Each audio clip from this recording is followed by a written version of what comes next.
माझी दामाद झारखंडे भैया जी की तरफ से ये 200 का पुरस्कार। जो समय इनका हमारे झारखंडे भैया की माता जी मारी थे, वो समय बहुत सुंदर लंगड़ा का जीवन पार्टी कहल जाला।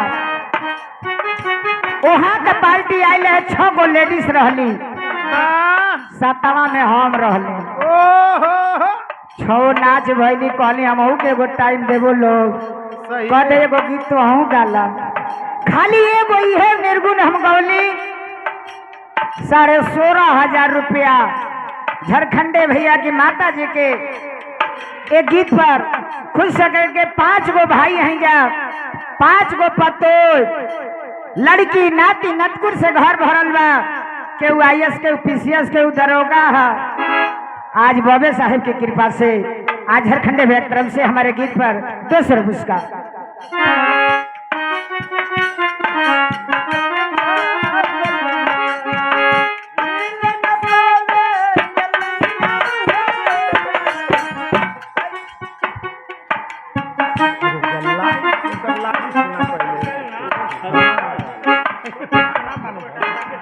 ठंडा हो जाएगा।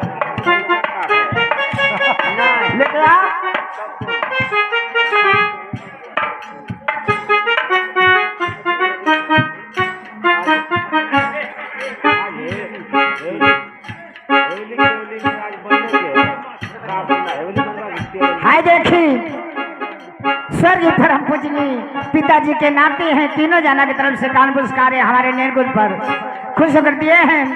और राकेश भैया सबसे छोट लड़का है बाबूजी के, अब ही नो भेजा, लेकिन का कहता नहीं कैसे मास्टर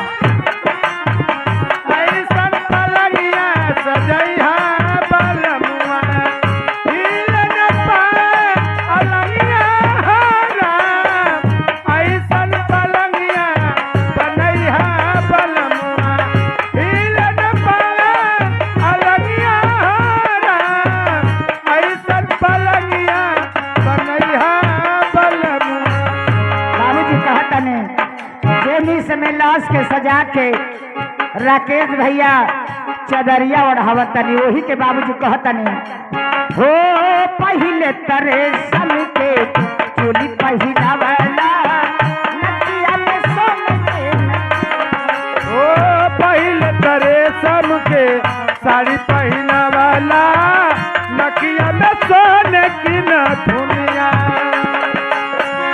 अभी कैसे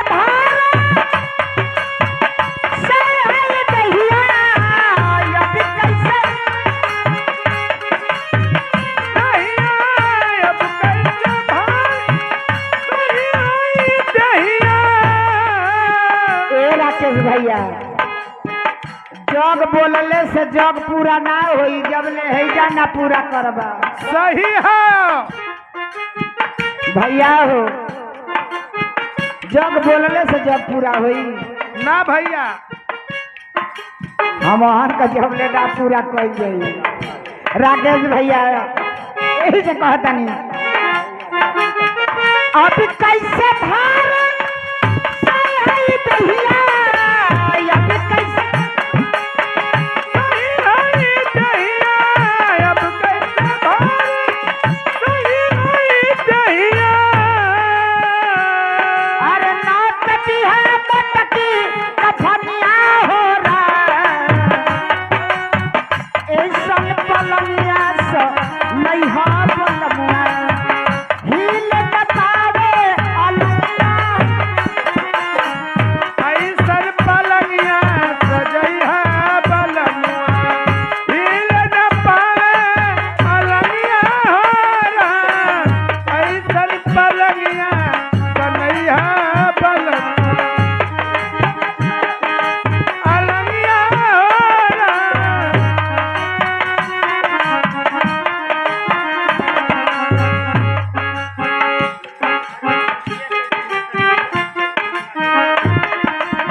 हेलो हेलो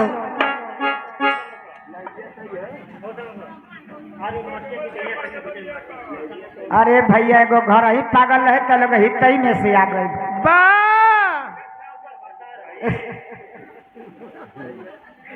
अरे हितऊ तो हर दीदी लगो।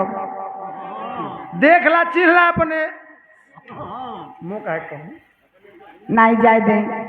हाय देखा राकेश भैया की तरफ से ये फिर हजारों हजार रुपया का पुरस्कार कोर्ट को नमन करते हैं आशीर्वाद के कामना। लेकिन एगो इनका फरमाइश है एक कड़ी बजा दे भैया नहीं तो मौरवे तोड़ दी है।